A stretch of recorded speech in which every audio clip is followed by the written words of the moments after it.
മതപരിവർത്തനത്തെ ഒരു ആഗോള വ്യാപാരമാക്കി ആഗോള കൊള്ളയാക്കി മാറ്റിയിരിക്കുന്നു എന്ന് പറയാൻ നമ്മുടെ നാട്ടിലെ എത്ര ന്യൂനപക്ഷ വർഗീയവാദികൾക്ക് തയ്യാറുണ്ട്? ചെറിയ കാര്യമാണോ? മലപ്പുറത്താണല്ലോ പ്രമാദമായ രാമസിംഹൻ കൊലക്കേസ് ഉണ്ടായത് അല്ലേ? 1947 ആഗസ്റ്റ് മാസത്തിലാണ്.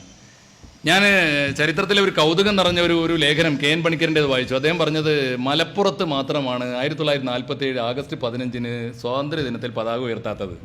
അതിൻ്റെ കാരണം എന്താ പറയുക? രണ്ടാണ് കാരണം. ഒന്ന്, തലേന്ന് വരെ 10 മുഴം കത്തി കൊണ്ട് കുത്തി വാങ്ങും പാകിസ്ഥാൻ എന്ന് പറഞ്ഞവർക്ക് ഭൂരിപക്ഷം ഉണ്ടായിരുന്നതുകൊണ്ട് കൊടി ഉയർത്താൻ പേടി. നമ്പർ 2, കർഫ്യൂ നിലനിന്നിരുന്നു.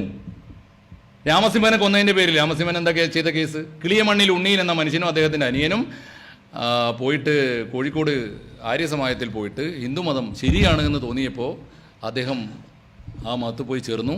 അദ്ദേഹത്തിൻ്റെ അനിയനെ ഒരു ബ്രാഹ്മണ സ്ത്രീയെ, കമല അന്തർജനം എന്ന ബ്രാഹ്മണ സ്ത്രീയെ അവർ കല്യാണം കഴിച്ചു കൊടുത്തു. സമാധാനമായിട്ട് കഴിഞ്ഞു കൂടുമ്പോൾ ഒരു രാത്രിയിൽ സകല മഹല്ലുകളിലും കൂടിയാലോചിച്ചിട്ട് ഗൂഢാലോചന നടത്തിയിട്ട് ആ മനുഷ്യനെ അനിയനെ, രാമസിംഹനെ, നരസിംഹനെ, അദ്ദേഹത്തിൻ്റെ ഭാര്യയെ, അരിവെപ്പുകാരൻ അയ്യരെ ഒക്കെ കൂടി കൂട്ടക്കൊല ചെയ്യാം. കീഴ്ക്കോടതി 4 പേർക്ക് വധശിക്ഷ വിധിച്ചു. കൂട്ടമായി മലബാറിലെ സകല പള്ളികളിലും പിരിവ് നടത്തിയിട്ട് പോയി മദ്രാസ് ഹൈക്കോടതിയിൽ.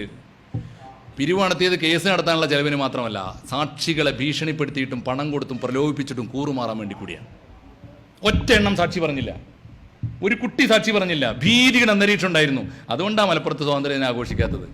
മലപ്പുറത്തിൻ്റെ മണ്ണിൽ വലിയ സ്വാതന്ത്ര്യത്തിൻ്റെ കഥകളൊക്കെ ഞങ്ങൾ വീര പുളകത്തോടെ പറയാറുണ്ട്. മോശമല്ലാതെ പറയുകയും പഠിക്കുകയും ചെയ്ത ഒരാളാണ് ഞാൻ. പക്ഷേ ഓർക്കേണ്ട ഒരു കാര്യമുണ്ട്, ഇതൊക്കെ നെഗേറ്റ് ചെയ്യപ്പെട്ടിട്ടുണ്ട്. ചരിത്രം തന്നെ ഇതിനൊക്കെ റദ്ദ് ചെയ്തിട്ടുണ്ട്.